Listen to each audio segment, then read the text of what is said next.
Mais qu'est-il arrivé à Rosemary Kennedy, qui est la jeune femme que vous voyez sur les images du haut, mais aussi du bas?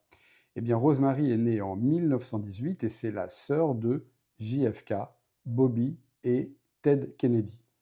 Eh bien, en 1941, elle disparaît complètement de la vie publique alors qu'elle est tout à fait normale pour réapparaître 30 ans plus tard, errant dans les rues de Chicago, invalide et handicapée mentale. Eh bien, Rosemary a subi cette intervention qui est une lobotomie décidée par son papa Joseph, qui l'a fait après interner dans un couvent du Wisconsin.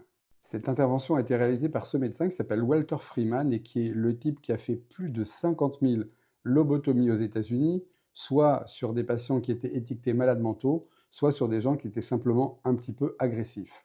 Regardez dans ce petit film les effets d'une lobotomie sur une jeune femme qui était certes un peu agressive et qu'on a transformée littéralement en zombie.